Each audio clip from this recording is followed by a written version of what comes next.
Welcome to the Wisdom That Breathes channel. Across all our platforms, we try to share wisdom which is relevant and accessible to everyone. But on this particular platform, we go deeper into some of the ancient principles found within the scriptures. If you find some of the terminology difficult or inaccessible, then go over to our Keshava Swami YouTube channel where you'll be able to find other content which is perhaps more relatable. Thank you and enjoy the wisdom that breathes. So if we look at all of our scriptures, then they are all in the form of questions and answers.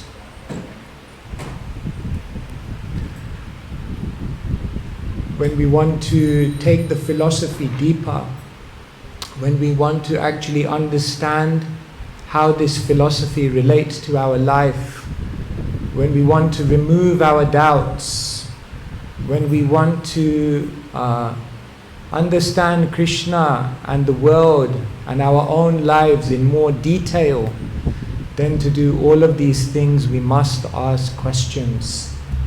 Therefore everyone should always have a question. Einstein, he said, never stop questioning. Curiosity has its own reason for existing. Therefore, if we don't have questions, then it may mean that we're not thinking deeply enough about what we're hearing. And so questions should always be there. And so Srila Prabhupada, oftentimes he would give a very short class and then he would open up for questions and then he would answer any question anyone had. When Srila Prabhupada met people around the world, then he would give them an opportunity. Ask any question you like. When Srila Prabhupada was in London and one young lady reporter, she put her hand up and she said, Swamiji, why do you shave your head? Prabhupada looked at her and said, why do you shave your legs?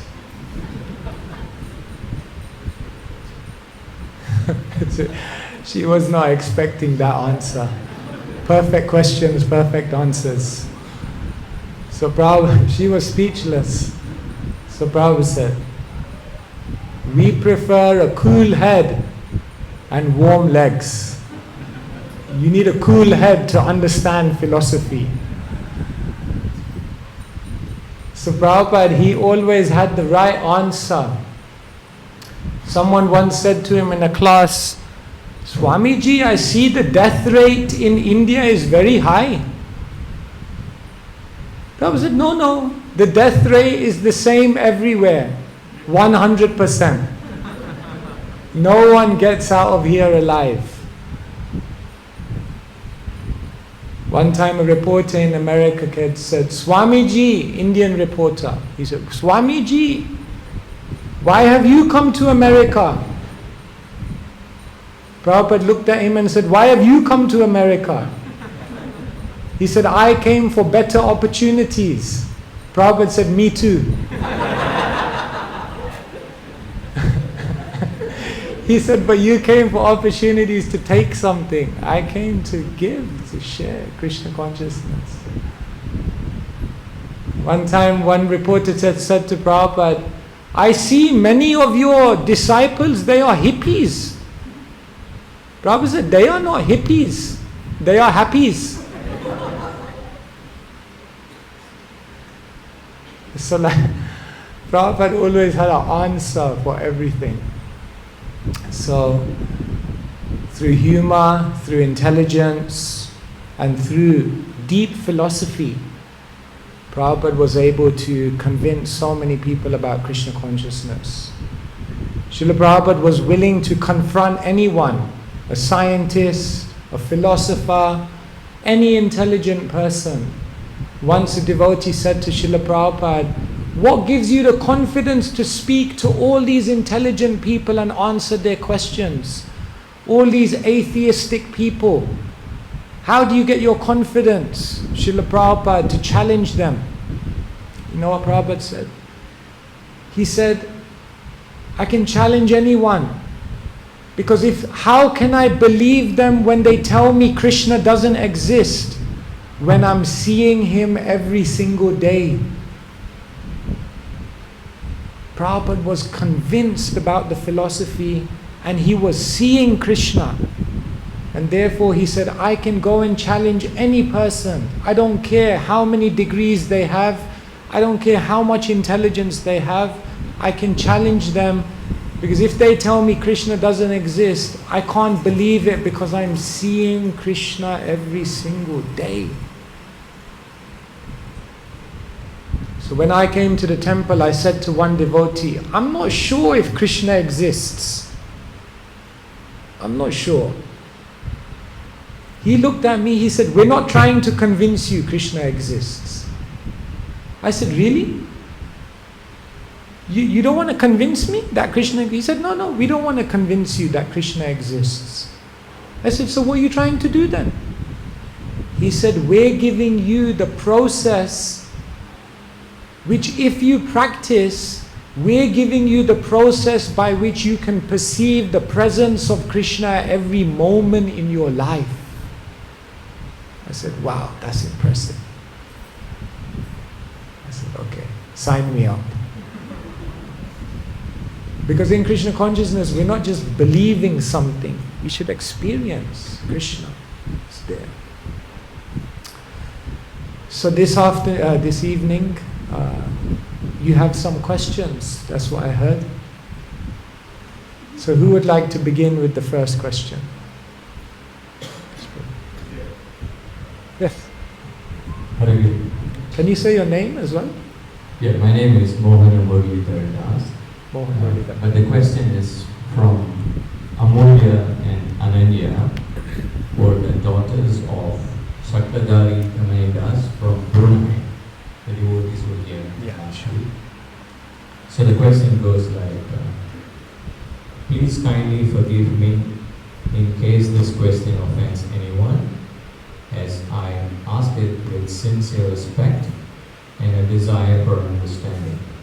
Could you please clarify the position and perception of women in the scriptures, specifically in the Bhagavad Gita, such as in Sloka chapter 9, text 32. Are women intrinsically considered to be lower birth and hence lower status compared to men? And is it possible for women to have a role simply as a devotee beyond the traditional roles of a mother or a wife? Wow, we start with the light questions. She should have come to our retreat. We had a whole debate on this. Okay, very good question. So how do we see women in the Krishna consciousness movement? Do we see them as lower? Do we see them as less intelligent? Do we see them as having fewer opportunities than men? Can they do some career in their life, or should they be housewives? What is our perception of women in the Krishna consciousness movement? Very good question. They say in the marriage between a man and wife, the woman always gets the man always gets the final word. Yes, dear.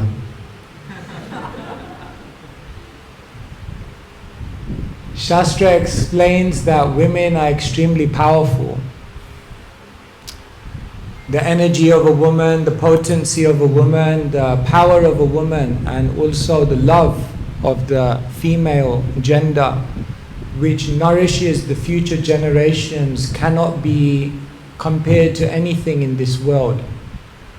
Actually, Srila Prabhupada said the purest type of love in this world is the love between Romeo and Juliet. The love between a mother and a child. That means the mother has the power to love in the purest way in the material world. I mean, these are basic points. How can we even consider a mother to be, a woman to be lower in any way? So the mother, the lady, has an incredible role to play in the world. Now, Someone may say, yes, this is nice, you make some public statement to make everyone like you, but I read your books. In your books it says something else. So for example, what does Krishna say in the Gita? Mam hi partha vyapashritya jepishu papayonaya Shtriyo Vaishyas Tatha Sudras Tepi Yanti Param Gatim.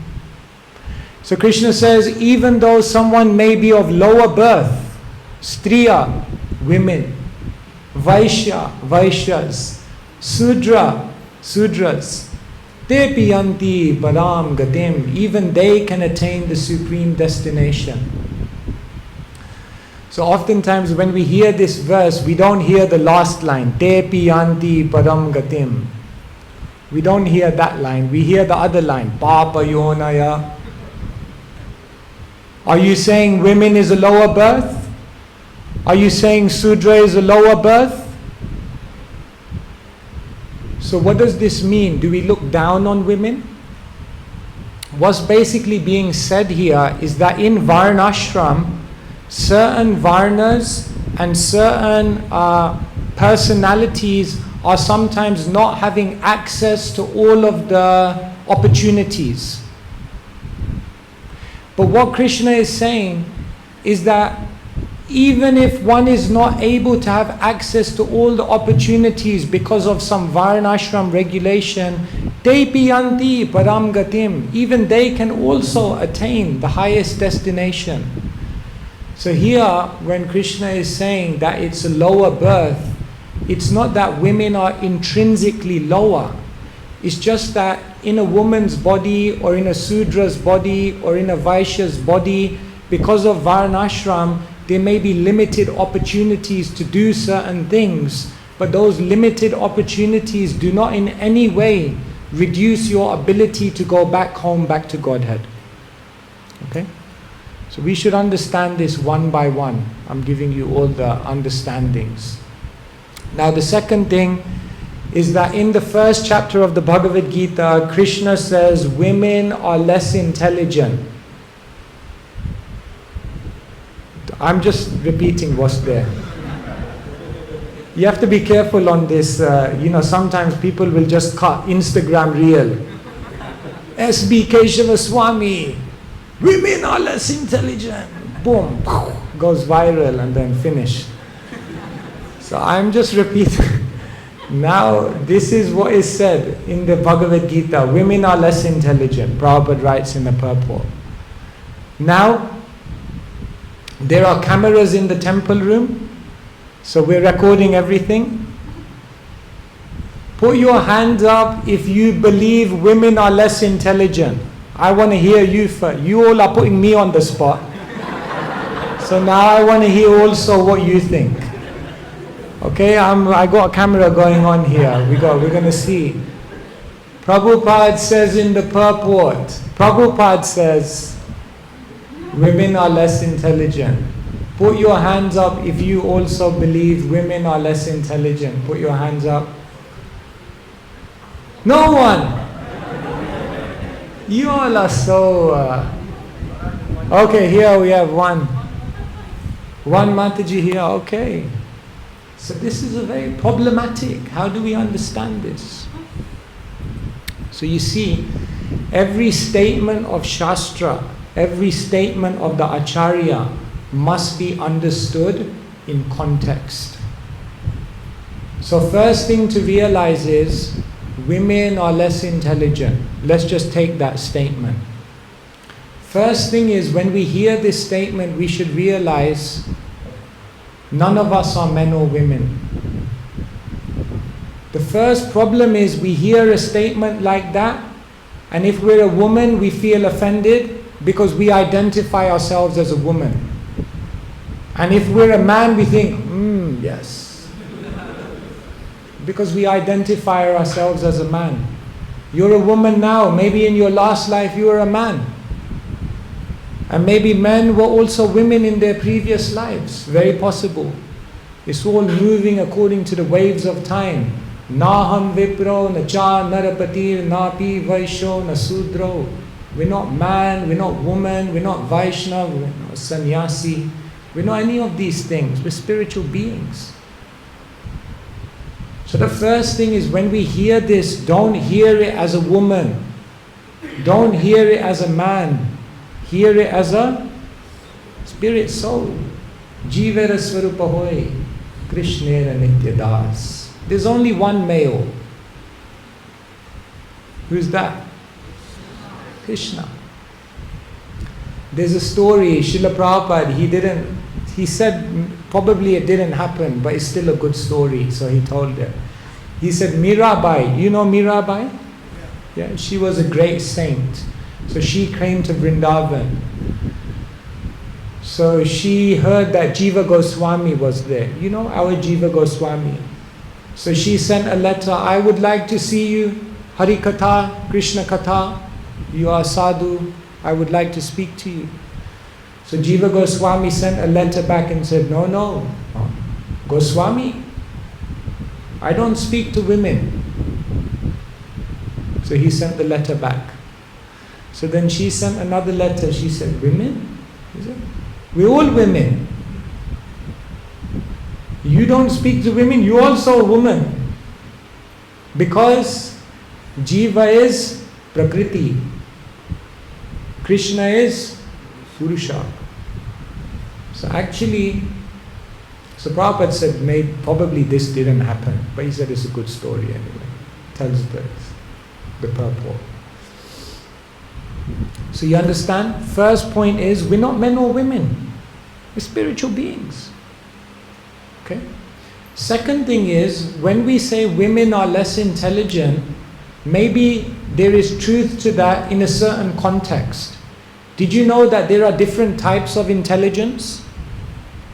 Did you know this? So like, broadly speaking, there is emotional intelligence and then there is analytical intelligence. There is intelligence which is to do with nurturing and relationships, and there is intelligence to do which is with logic and rationale. So men, they tend to have more, which intelligence? Analytical intelligence. Men always look at everything logically, philosophically. Whereas women, they have more emotional intelligence. They don't always look at things like rationally, but they look at things through the heart, through the emotion. Like the child may do 1 million things wrong, and the father is ready to give all discipline, and the mom will say, just see my child, he's so nice. Nice? What do you mean? He's a rascal. Yes, but he's so nice, he's my child. See, this is emotional intelligence, a lot of love. So when Srila Prabhupada says women are less intelligent, he refers to the general situation in the world, which is that women tend to have more emotional intelligence, whereas men tend to have more analytical intelligence. So when it comes to philosophy, sometimes it's easier for men because their brain is already thinking in this way. And so less intelligent doesn't mean no intelligence. Less intelligent may mean less intelligent in a certain analytical and logical and philosophical capacity which allows them to understand philosophy. That's the second thing. And the third thing is that Srila Prabhupada said, when you take up to Krishna consciousness, then you're no longer limited by your body. Therefore, he said his lady disciples were the most intelligent. He said, Prabhupada said, because they've become devotees, they are not identifying with their woman's body anymore. And therefore now, Mam chayo vyabhicharena bhakti yogena sevate sagunan. They've gone beyond all of these modes. Prabhupada said, these women are Vaikuntha women. They are not of the material world. And therefore they're not subject to any of the limitations that may come with any body. And therefore Srila Prabhupada would have his ladies lecture. In pandals, he would encourage all the ladies to speak. there was one Kaushalya Mataji, so she was learning to memorize the Sri Ishopanishad. So she was learning the Sanskrit, and finally she had managed to learn 5 shlokas, first 5 shlokas of the Ishopanishad. So she was on stage with Srila Prabhupada, and there were thousands, 20,000 people in the pandal. And Prabhupada was lecturing, and he said, and my lady disciples, they have memorized Sanskrit. And then he said, just like her, and he pointed to Kaushalya Mataji. She has memorized the entire Sri Ishopanishad. So she was thinking, my God, what the entire 5 shlokas I have. So Prabhupada said, yes, my lady disciples, even they have learned all the Sanskrit. And then he looked at her and he said, and now she will recite the entire Sri Ishopanishad. Wow, my God, imagine, what would you do? 20,000 people, Prabhupada. I only know 5 shlokas. So Prabhupada said, give her the mic. So Prabhupada gave her the mic. So he said, now begin. So she recited one verse. Om Purnamada Purnamidam Purna Purna Mudachyate Purnamsya Purnamadaya Purnameva Vashishyate. She did it much slower, use up the time, you know. So then she looked at Prabhupada. Prabhupada said, very good, continue.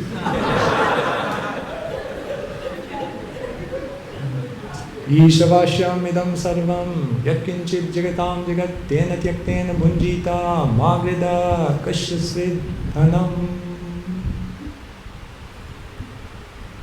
Continue.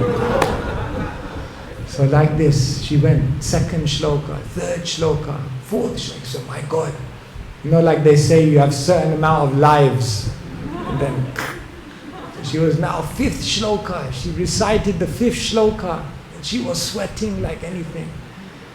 And then after she recited the 5th shloka, Prabhupada said, just see, no need for any more. Finish. And she said, I didn't tell Prabhupada, I only knew 5 shlokas. She said that was Prabhupada's potency. Surrender. But just see, Prabhupada was ready to let his ladies lecture. Prabhupada allowed his ladies to manage temples. Prabhupada even said that at every single morning in our temples at 7 a.m., we would hear a lady sing. When Prabhupada heard Mother Yamuna sing, he said her singing is like of another world. One time she was with George Harrison, and so she was singing this song, Bajahure Mana. So no one knew. She was in the room alone and she had a harmonium. She was singing this song. So George Harrison heard, he was recording secretly because she was singing with such bhakti, such rag. But what happened is when she was singing the song, she was singing the song wrong. Because the words are Bajahure Mana Shri Nanda Nandana Abhaya Charana Ravindare. But when she was singing, what was she singing? Bajamana Hure Bajamana Hure. You heard that song? You heard that song, no? It's not Bajamana Hure. Bajahure Mana Shri Nanda Nandana. So Prabhupada heard the recording. Prabhupada said, publish it. Devotee said, but Prabhupada, the words are wrong. These are the words of the Acharyas. Prabhupada said, it doesn't matter. She is singing with so much devotion. It will have the effect on the hearts of the people. And so even today, that song is there. Next time you listen, you can see Bhajamana Hure. Wrong words. Prabhupada said, it doesn't matter. because she sings with so much devotion that she will touch people's hearts. One time Prabhupada had Malati Mataji. You know Malati Mataji? So Prabhupada was with his godbrothers in India. And so some of them were criticizing because the ladies were cooking for him.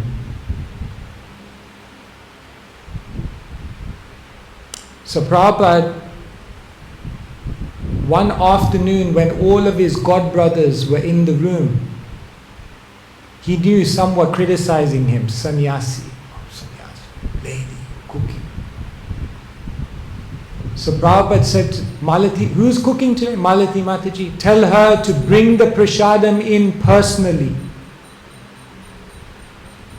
So Prabhupada was there with all his sannyasi godbrothers, and then Malati Mataji came in. She was feeling very embarrassed because she knew Prabhupada was also getting criticized. And you know what Prabhupada said in front of everyone? He said, and just see her. She's my disciple. Prabhupada said, she'll do anything for me. Prabhupada said, she will slit her throat for me, and I will slit my throat for her. And Prabhupada said, I don't make any distinction, man or woman. This is spiritual relationship.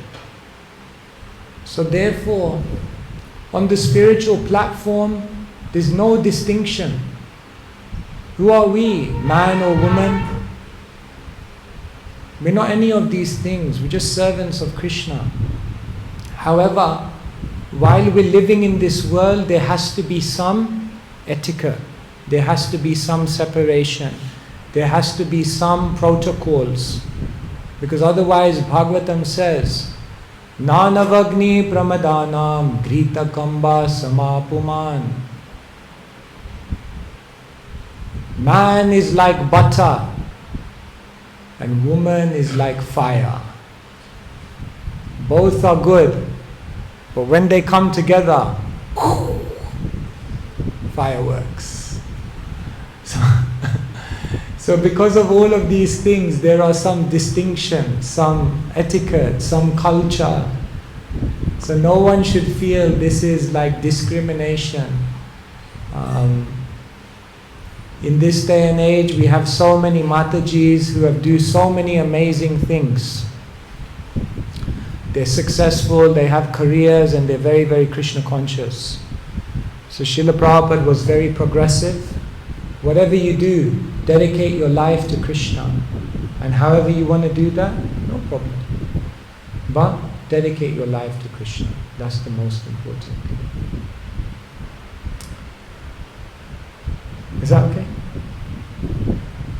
Before I continue, does anyone want to ask any follow-up question to that? Was it satisfying? Any complaints? Follow up? Yeah, okay. Sorry, yes, sir. Yes, sir. Hare Krishna. I've come one part of one place in the Bhagavatam. It is, I read that as a gentlewoman serves her husband so nicely that she actually gets whatever she wants. So in that way, it's also, she can be, because she's intelligent, she can also actually get whatever she wants by serving her husband nicely and Yes.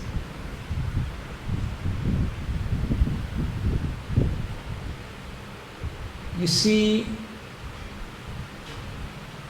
as devotees, our vision is on the ultimate purpose of life. Our ultimate purpose is to get out of this world. Our ultimate purpose is to go back home, back to Godhead. Our ultimate purpose is not any temporary position or achievement of this world. And so, when people only have a vision of this world, my position, my prestige, my profit, my this, my that, then they will always see some disparity. But as devotees, if I'm in this world and I'm in this body, then let me just do what I can do in this body, and then eventually I'll get there. You know? So, yes, it's very scientific that if a lady and a man come together and they have deep respect for each other, Jai Shri Jagannath Baladev Subhadra Maharani ki. It's very scientific that if a man and a woman come together and they have deep respect for each other, and they each utilize their own skills and their own abilities and their unique qualities to complement one another, then that combination becomes very, very powerful. Right? So the woman has certain qualities which men don't have, and men have certain qualities which women don't have. Of course, there may be exceptions, but generally it's like that. So instead of trying to develop the other qualities and men trying to become more like ladies and ladies trying to become more like men, it just makes more sense that we have spiritual relationships and we benefit and serve each other. That is what is required. But nowadays, to see equally, what people try to do is they try to artificially make everything equal. No, that's not the real way to find equality. The real way to find equality is to say, yes, externally we're all different. Externally we all have our own strengths and weaknesses, but the equality is that each one of us are spiritual beings. So,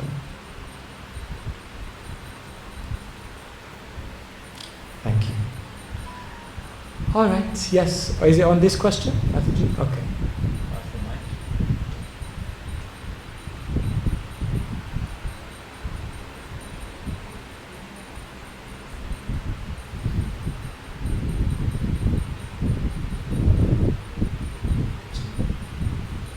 Thank you for the wonderful explanation, Maharaj. Maharaj, this one question, like what if someone asks that Striyo, Vaishyas, Tata Shudras, women are put together with Vishya and Shudras, it's because of the less opportunity for spiritual advancement. So if someone asks, like, what is less for women now for spiritual advancement? What does it mean that there's less opportunities? Yeah, they are getting equal opportunities for spiritual advancement. So how to answer that? Yeah, so it's like according to strict Varnashram, for example, Sudras, Vaishyas, they are not qualified, for example, to do certain types of yagyas. To do certain types of yagyas, you have to be in the higher order. For example, a lady, because of the body and the way the body is, there are certain limitations by which the body is considered impure. And because of that bodily limitation, they may not be able to engage in certain activities of spiritual cultivation, isn't it? Say, for example, as a lady, one may not be able to have closer interaction with a guru or some kind of figure because they're a lady. It seems like a limitation. But the point Krishna is making is that even though all of these limitations are there, and in one sense it's considered a lower birth because you don't have opportunities that other Varnas may have. Brahmana has more opportunities in one sense. But Krishna says it doesn't matter. Te piyanti param gatim. Only in materialistic varnashram do they actually consider it a lower birth and less spiritual opportunity. From the Vaishnav perspective, it doesn't matter. Everyone can achieve the ultimate goal of life. Therefore, the Bhagavatam is very, very beautiful because what it does is it reverses all of our conceptions of who's advanced. You see, For example, generally we think sannyasis are more advanced than grihastas. Is it? Then what does the Bhagavatam do? It has a story where you find the grihasta is more advanced than the sannyasi. Which story? Ambarish and Durvasa Muni. Generally we think Brahmanas, they are higher than the Sudras. So then what does the Bhagavatam show?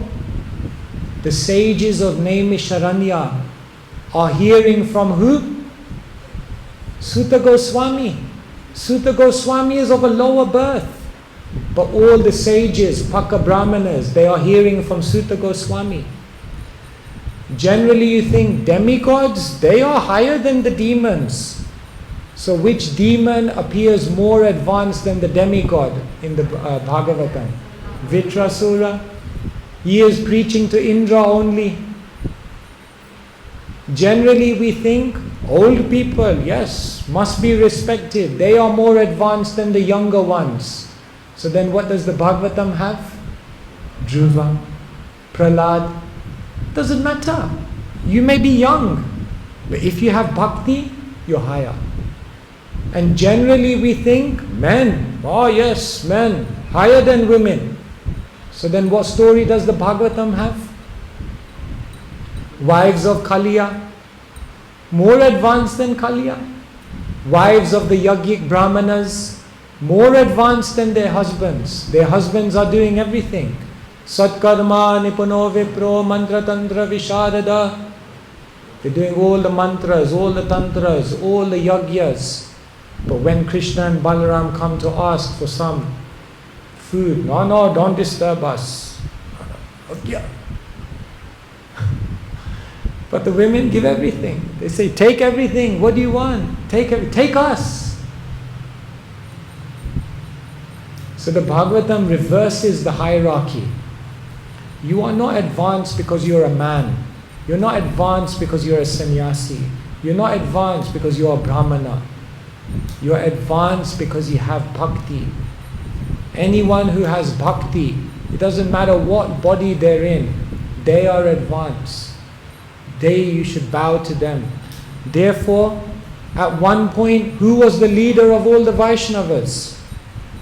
Janava Mata. She was the leader of all the Vaishnavas. But no, woman, doesn't matter. Who is advanced? That we must see. So like this, bhakti is very beautiful. Transcends all material consideration. Because sa gunan samadityetan brahma bhuyaya kalpate, become established on the spiritual platform. Exactly. Okay. On the same point? Yes? Okay. Sashimukhi.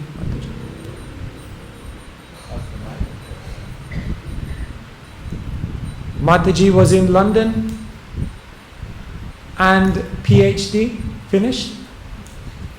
4 years ago. So, there, see? I've got 2 questions for you. One is a little frivolous, maybe, but I often wondered about this, so I'll just ask you. So the comparison between men and women, why is it that women are referred to as the fire and why men the butter? That always kind of was a question in my mind. And then I'll go ahead and ask the second question as well. The second question is, referring to what Prabhu mentioned earlier, how in a traditional role, when the Mataji or a wife serves the husband, then she gets the credit of being conduct and gets the mercy of Krishna. So that's the traditional view that is imbibed in this point. But this is Kali Yuga, and many things happen quite different from the traditional path. And there are women who don't have shelter, there are unmarried women, there are women who have been widowed or been left by their husbands.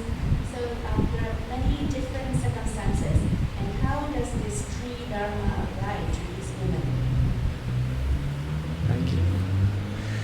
So in this example of the Bhagavatam, where man is butter and woman is fire, why is the woman fire? Why is the man not fire? this verse is basically explaining how a man is more focused on the effect on the man. And the idea is that a man, like butter, is very solid, it's very hard. It's like when it's frozen. So like that, a man has very analytical intelligence, can see things very, very clearly. But if he becomes bewildered, if he becomes overwhelmed, if he falls prey to trying to enjoy the opposite gender, then he plays with fire.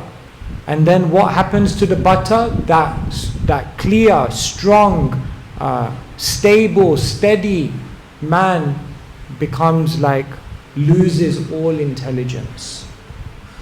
So this analogy is specifically given to represent the effect of trying to enjoy the opposite gender, the effect that it has on the man.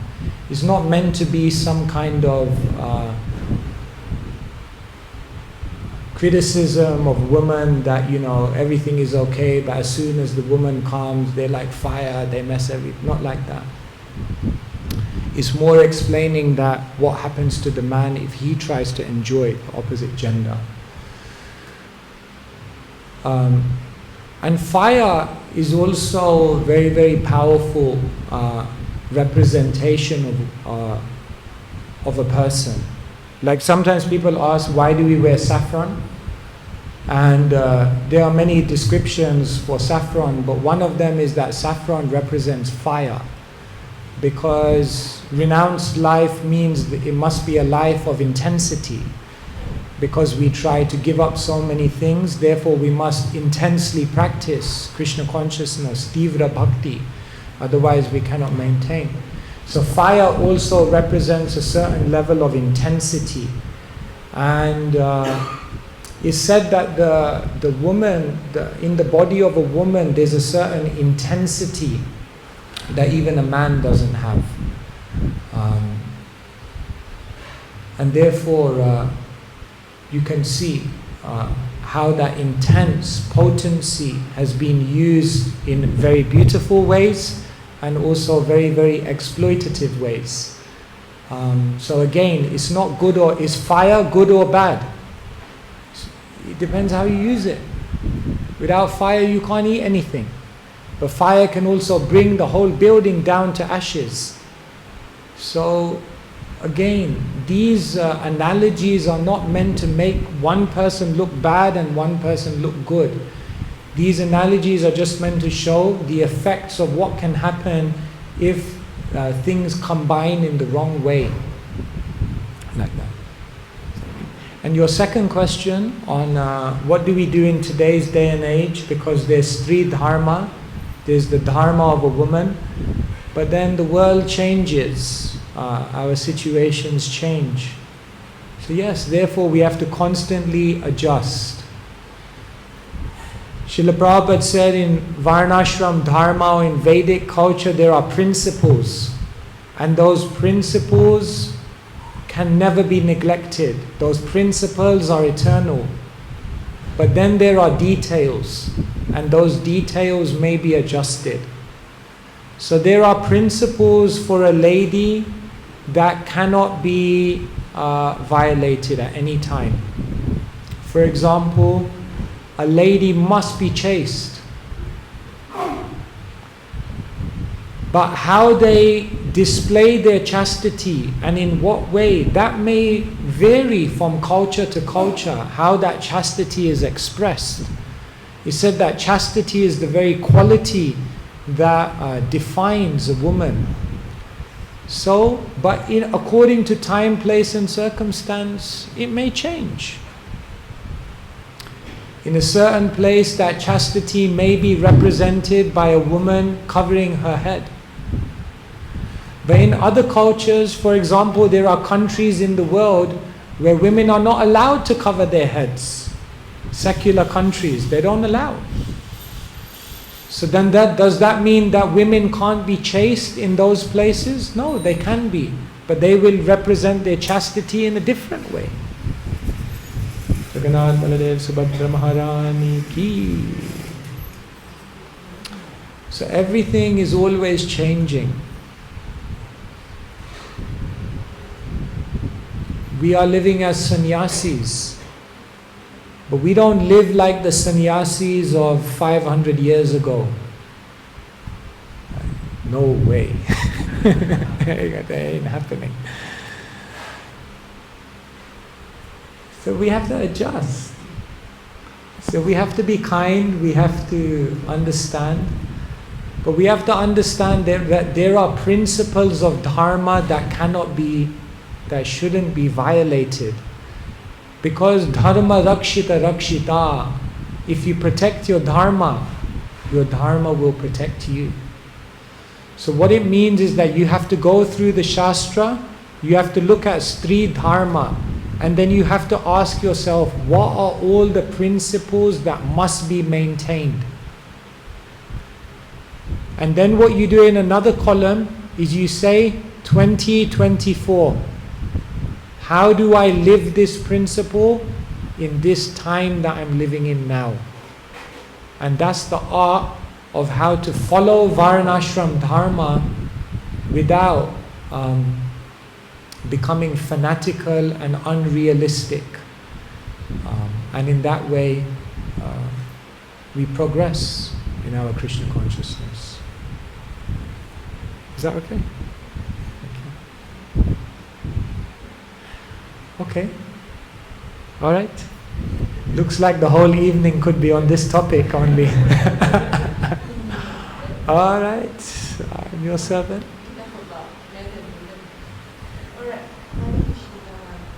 Mataji, can you just hold it up a little bit because I'm a little hard of hearing. Accept my respectful obeisances. My obeisances to you. I am not asking on my behalf. So it is said that in ISKCON, the only way to achieve Krishna Bhakti and to get out of the material world is by chanting the Hare Krishna Maha Mantra. Now for those who praise to Vishnu, Lord Ram, Lord Vishnu, and they say okay to chant Rama Rama and Sita, is this chanting also works in the Kali Yuga and can reach Lord Ram Bhakti and can bring the devotee out of this material world back to spiritual sky, back to Lord Ram? So instead of chanting, the meaning is instead of chanting Hare Krishna, can you chant other mantras? Yeah. Thank you, very nice question. So Mahaprabhu says, Nam Namakari Bahuda Nija Sarva Shaktis Tatrarpita Niyamita Smaranena Kalaha. Nam Namakari. God has so many thousands of names. Nija Sarva Shaktish. And each one of them have Shakti. Each one of them have power. See, the name of Krishna or the name of God is like a... you know, in computers you have a zip file. .zip. So as soon as you unzip that file, so many things come out. So Nam is said to be like that. From Nam comes Guna. From Guna comes Rupa. From Rupa comes Leela. So if you chant Ram's name, then if you chant Ram.zip, then when you unzip the name of Ram, then you will remember Ram's qualities, Ram's pastimes, Ram's forms. Very beautiful. So whichever name of God you take is very wonderful, of course. One will definitely, if one chants Ram's names, definitely one will go to Ram, because their mind will be fixed on Ram. So, there's no problem. You can chant any name of God. You'll go to whatever you remember. That's where you will go. So then why do we tell people to chant Hare Krishna? Because when we chant Hare Krishna, then what we're getting the opportunity to do is enter into the most intimate chamber of the spiritual world. When you chant the Hare Krishna mantra, you have the ability and the opportunity to enter into the playground of God.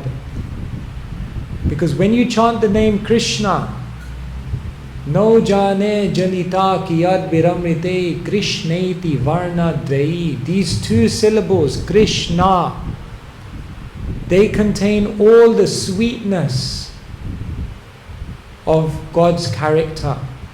The name Krishna contains all the pastimes, the form, the beauty, the charm, the charisma, the color of God in His most intimate aspect. And so, if you chant Krishna's names, then it's like addressing God in His most personal way. It's like addressing God in His most intimate way. Like if you meet your dad and you say like, Mr. John, Mr. John. It's like it's a little like, it's a Papa. Then immediately there's some love. No, because it's like very intimate. So when we address God with a more formal name or a name which indicates more of His majesty, then we will relate to God in that way. But when you address God by His most dear name, Krishna, then He will reveal everything to you.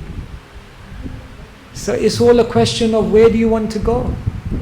If you want to run with God, if you want to dance with God, if you want to wrestle with God, if you want to steal God's lunch, if you want to dance with Him, if you want to joke with Him, then Krishna. Because that Krishna, He is waiting to exchange pastimes of love. So, it's all an individual thing. You make the decision. But Chaitanya Mahaprabhu has come to give access. Anarpita charim chirat karanaya vatirna kalo samarpaitum unuttajvala rasam svabhakti shriyam Hari purata sundara dyuti kadamba sandipita sada hridaya kandare Spuratu fa sachinandana.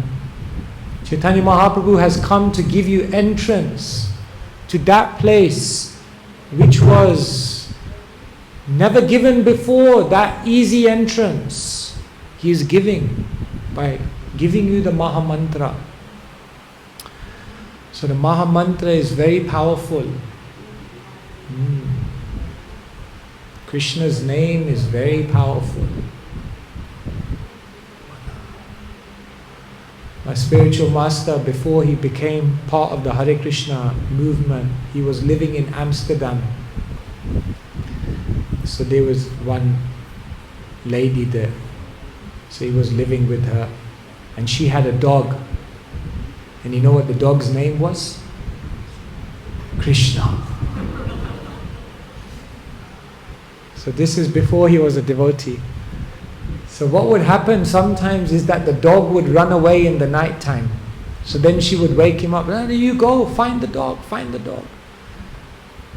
So he was going out into the streets of Amsterdam in the middle of the night. Krishna! Krishna, where are you? Krishna, come home.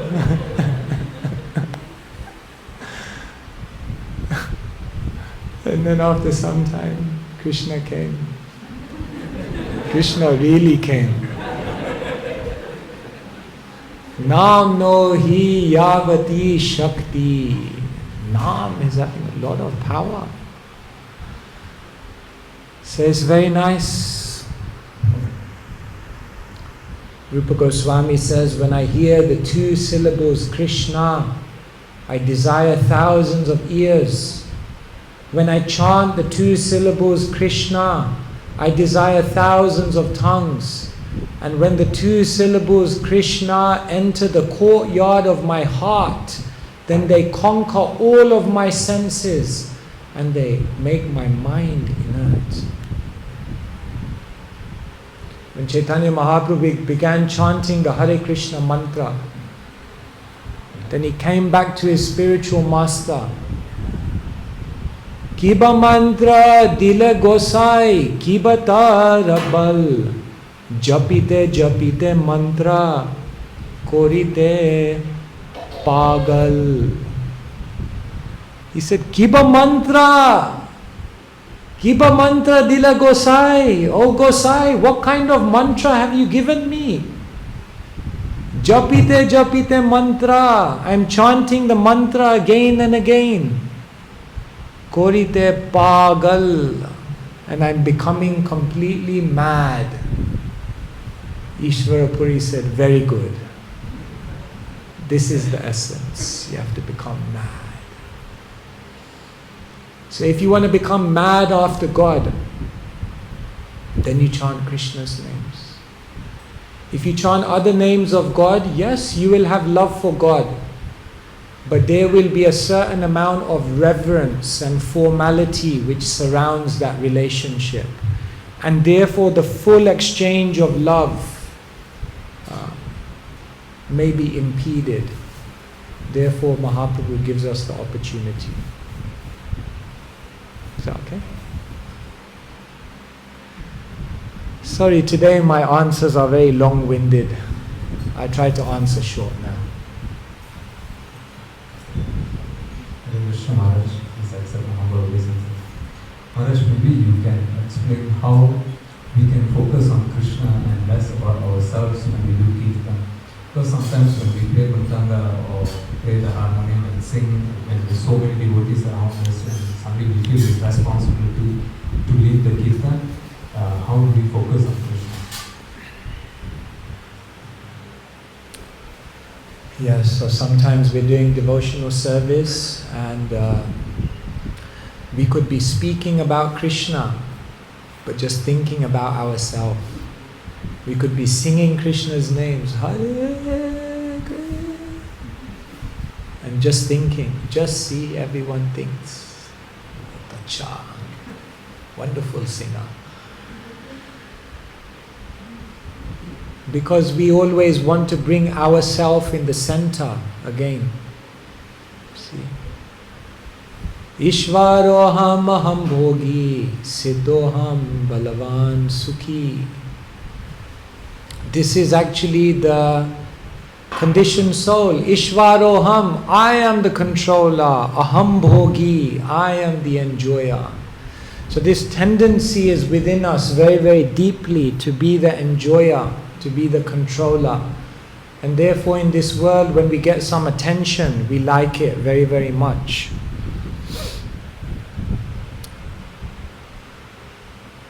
So how do we do these services in a more spiritual, in a more pure way? First thing, Prabhu, is we just have to carry on doing the service. And before the service, we should always pray. If you have to play mridanga, if you have to lead a kirtan, then just before you're about to begin the service, you make a prayer. Krishna, let me do it for you. Let me sing so that everyone will be absorbed in you. Let me sing in a humble state of mind, thinking myself lower than the straw in the street. So then when we begin any endeavor, we try to do more consciously. That's one thing. Second thing is, we should not only do the services that we like, that people glorify us for, and that we naturally get attention from. We can also go and clean the toilets. We can also go and wash the dishes. We can also go and do some other seva that nobody will see, isn't it? Then no one will glorify you for that. That's very nice. Yes, I'm a servant. Let me just serve. Nobody needs to know. Once in our temple, I was, after the Sunday program, I went to bed and then somehow or other I couldn't sleep. So I woke up at like 1 o'clock or something and I came down into the temple. There in the temple I heard some sound.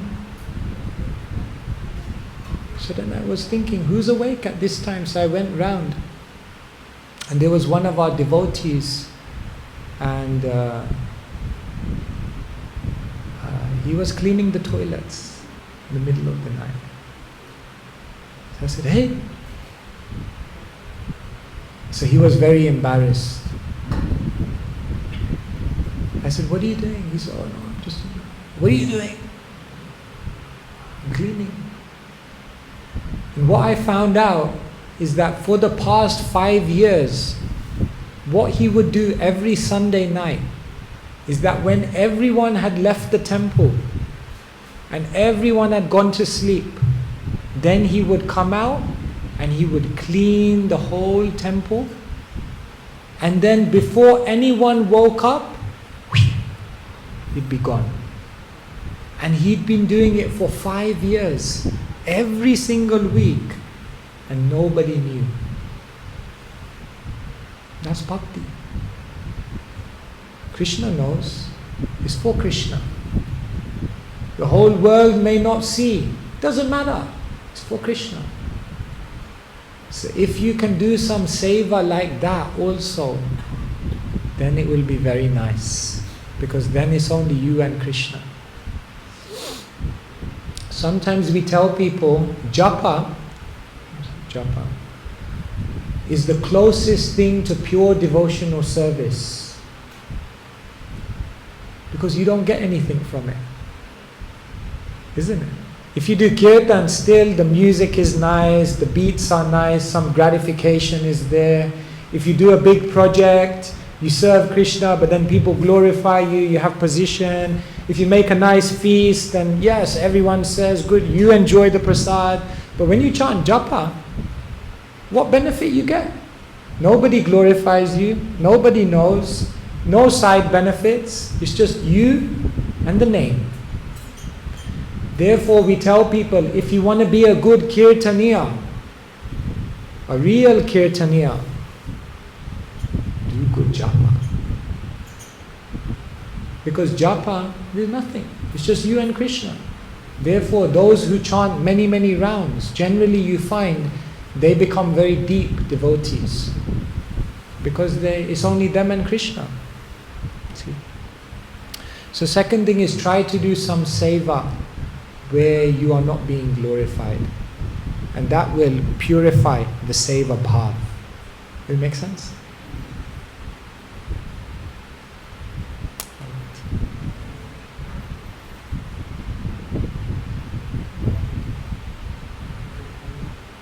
Hare Krishna Maharaj. Hare Krishna. The question I like to ask is with respect to EG 5.5, Gita 5.5, which talks about analytical study and devotional service being one and the same. Srila Prabhupada in the report states that detachment from material is the same as devotional service. Now, analytical study is it resonates very closely with the Buddha's teachings. I follow the Buddhist path before coming to this one. So, what it looks at is the constitution of material existence. And it looks at material existence as impermanent, not to last, as suffering, because it doesn't last, it brings suffering, and emptiness, because at the end of it, it's impermanent, it's suffering, so it's empty.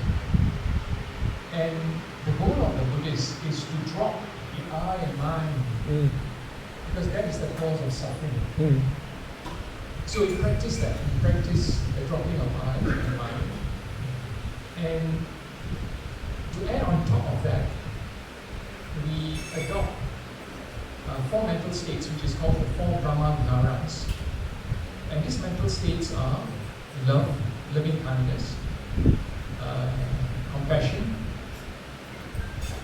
inner gladness for another person's well-being, and equanimity. So these 4 mental states is added on to the actions that we do as we learn to drop. Now the thing is, to me, to my understanding, the analysis part of Gita 5.5 seems to suggest that the Buddhist path is similar to or the same as devotional path. But the thing is, in Krishna consciousness, Krishna is we get attached to Krishna. We get to the supreme personality Godhead. Whereas in Buddhism, we don't get attached to God. We don't speak of attachment to God. We speak of detachment of the I and me, of the I and mine. Yeah.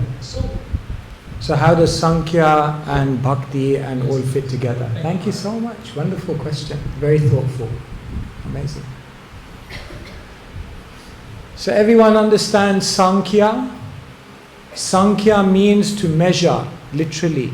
Sankhya means that which is measured. So Sankhya is the philosophy of analysis. So what we do in Sankhya is we look at everything around us and then we break it down. What is it actually? And therefore they say in this material world everything is made up of 24 material elements. And what Sankhya does is it breaks everything down. And what you do when you break something down is you remove its attraction. For example, if I bring a cake here, want it? Sorry, I shouldn't ask today. It was a bad question, sorry.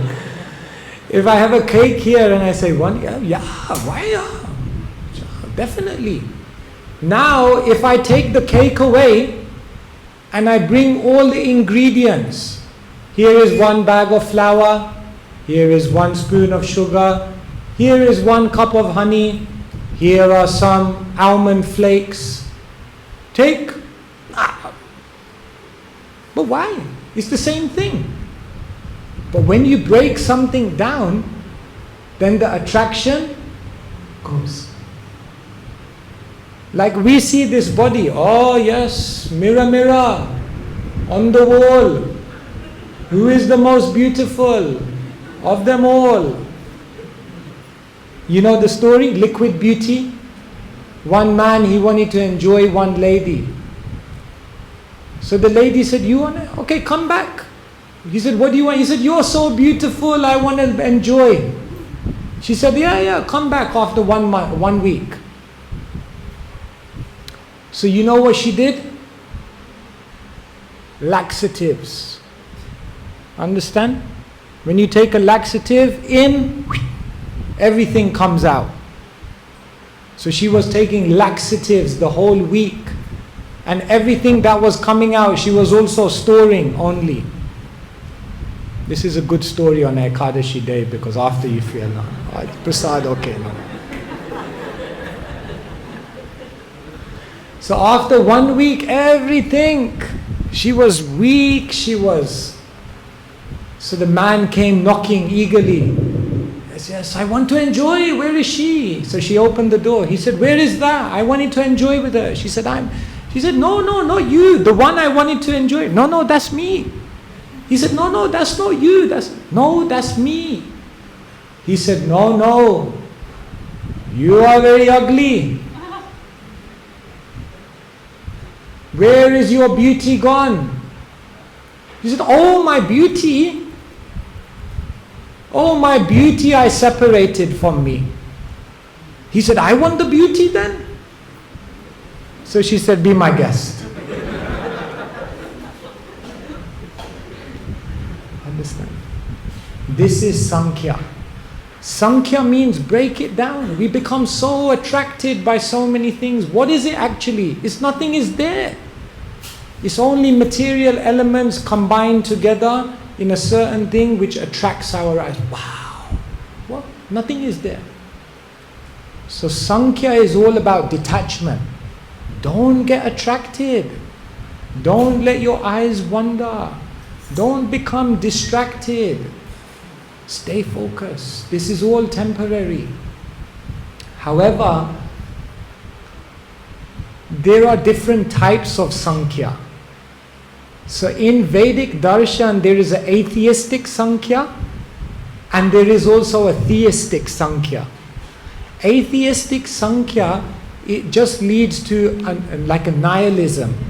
But then there is a theistic Sankhya which says that become detached from this world, and then the natural progression of that detachment is to then say, if there's nothing in this world, where did this world come from?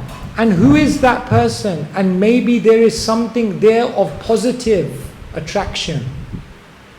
And therefore, Sankhya, what it does is it takes you from negative to zero. And then Bhakti is built upon Sankhya, and it takes you from zero to positive. And therefore, in the third canto of the Bhagavatam, Kapila Dev is instructing Devahuti in Sankhya Yoga. And the final chapters of his instructions to Devahuti are all about devotional service. Because once you realize that there's no point being attached to anything of this world, then with that detachment, you can actually get attached to Krishna. But you can't get attached to Krishna if you're still attached to the things of this world. Bhogeshvarya prashaktanam dayaparita chetasam vyavasayatmika buddhi samadonu vidhiyate.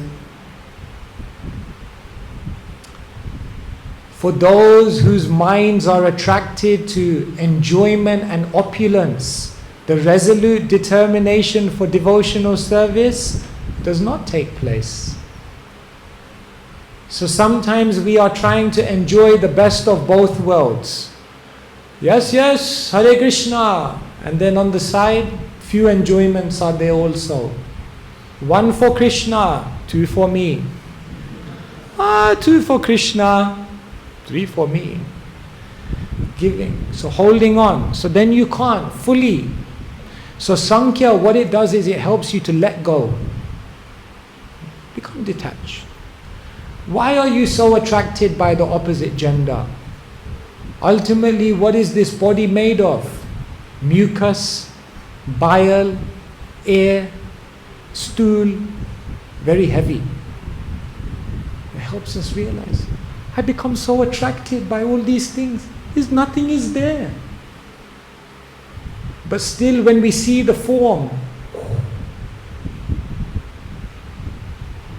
said in the Bhagavatam that the movement of a lady's eyebrows, just one, can capture even the most powerful conqueror, and vice versa. Just balancing out. I'm equal opportunities. It can happen any way around. Any way around. So yes, we must become detached. And when we can let go of this world, once they are at the end, when Prabhupada was about to leave the world, then someone came to him and said, Swamiji, any desire, any final desire? And Prabhupada said in Hindi, Kuch ichha nahi. No more desire. No more desire. No more material desire. So who is that person who has no more material desires? Na dhanam, na janam, na sundarim. Most of us are saying, more dhanam, more janam, more sundari.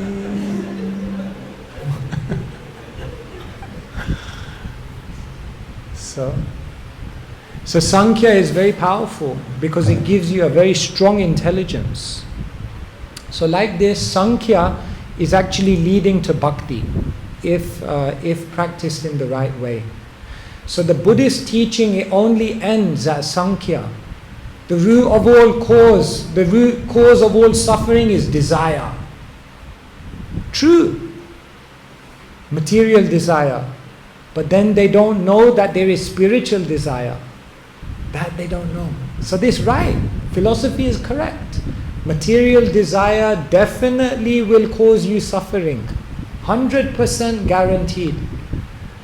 But there's also a spiritual desire that will not only get you out of the suffering, but that will introduce you to real eternity and bliss. So it's only giving half the story. If you're having a nightmare and you wake up, then immediately there's so much relief.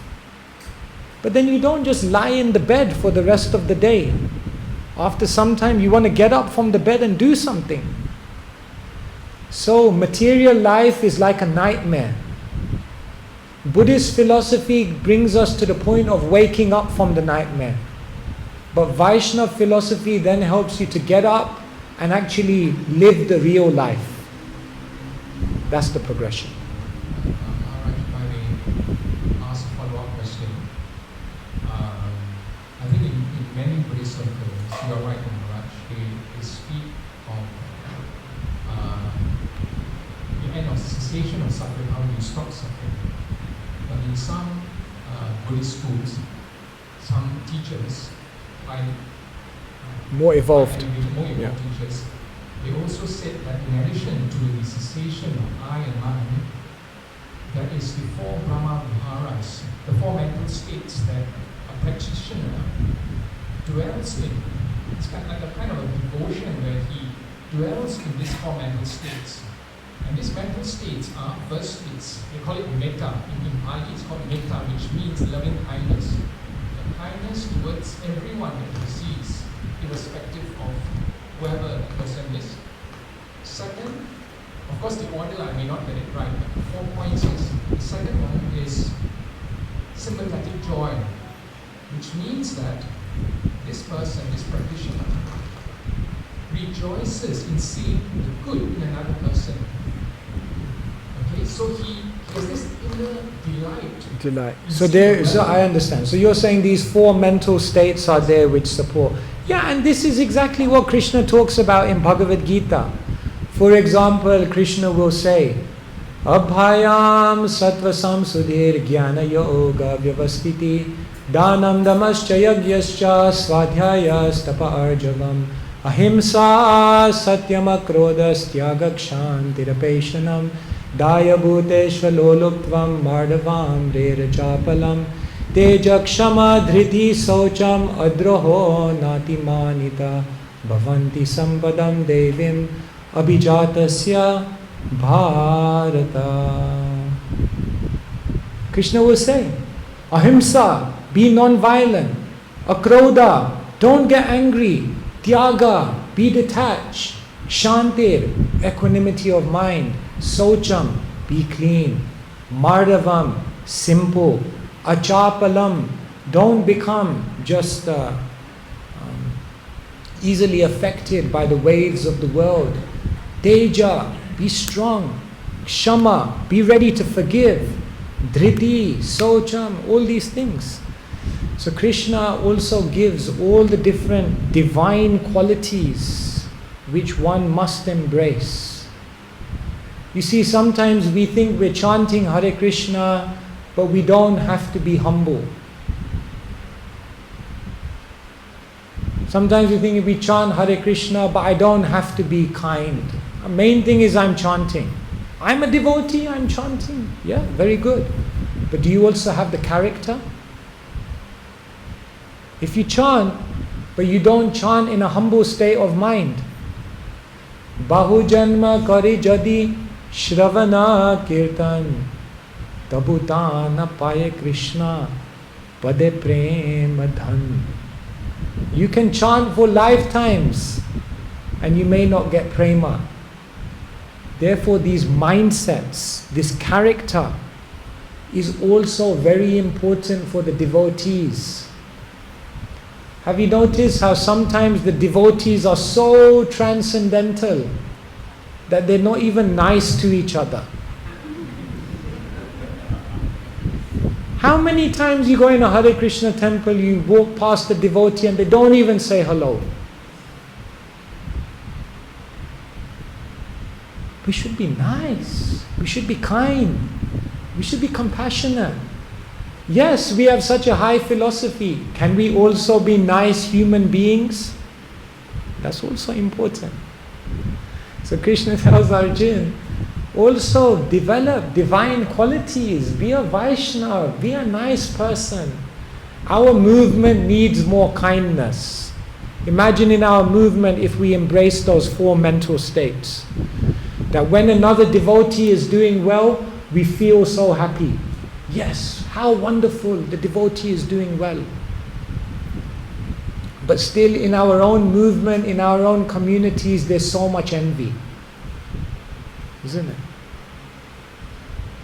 So we have lots to learn. We have lots to improve on. One devotee once used to say to me, if you went out in the world, he told me, he said, if you went out in the world without this dress, I don't mean naked, I mean like with a normal dress, without this tilak, without this, just by looking at you, would they be able to understand this is a spiritual person? Just by your behavior, just by your interaction. If people can understand you're a spiritual person by your character, then you're actually becoming Krishna conscious. It's not just, oh, I chant many rounds, I know many shlokas. No, Bhakti Shastri. Nice, everyone should do Bhakti Shastri, agreed. We must actually develop some saintly character. This is required. Sorry, time is going.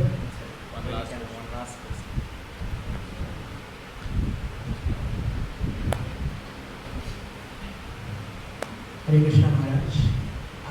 My question is a follow-up from our discussion that by chanting the Hare Krishna Mahamantra we are given entry to the most intimate pastimes of the Lord, right? But then when we are actually practicing bhakti here, we are more in the state of awe and reverence. So my question is, how would that, how would we when? How do we get that intimacy with Krishna? How do we get the intimacy with Krishna? See, Nitya Siddha Krishna Prem Sadhya Kabunoi Shravanadi Sudha Chitte Karaye Udoy. You don't, first thing is you don't have to get anything. It's already there in your heart. You love Krishna. You have a very close relationship with Krishna. Every single person in this room. Prabhupada once said, if you knew who the person sitting next to you is in the spiritual world, you'll faint.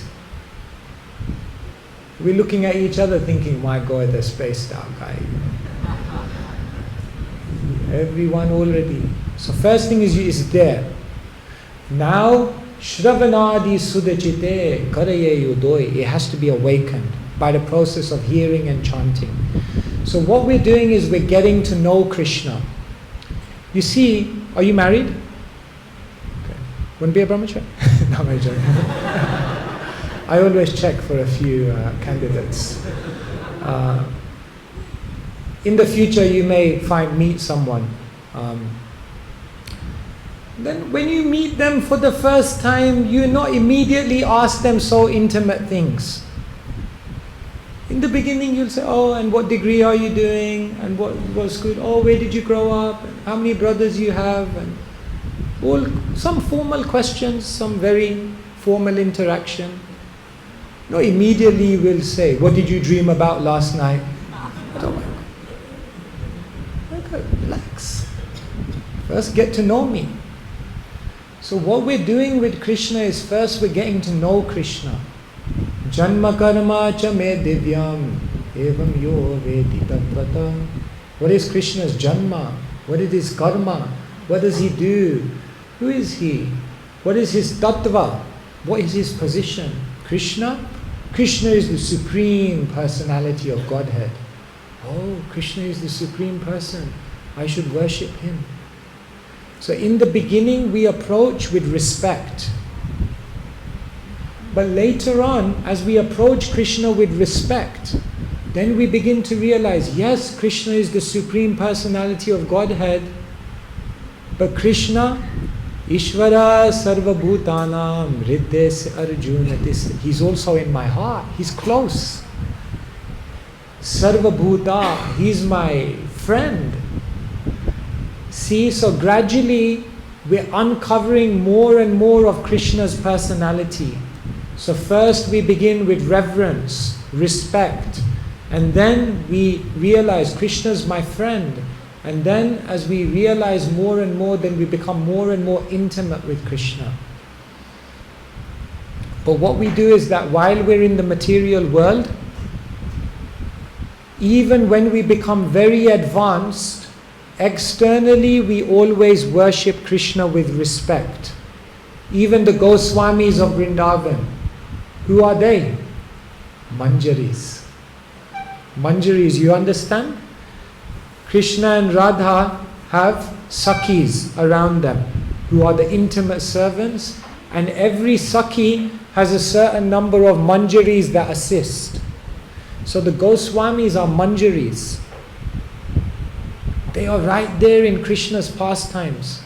But when they come to this world, externally they're worshipping according to all the rules and regulations, but internally they're meditating on their intimate relationship with Krishna.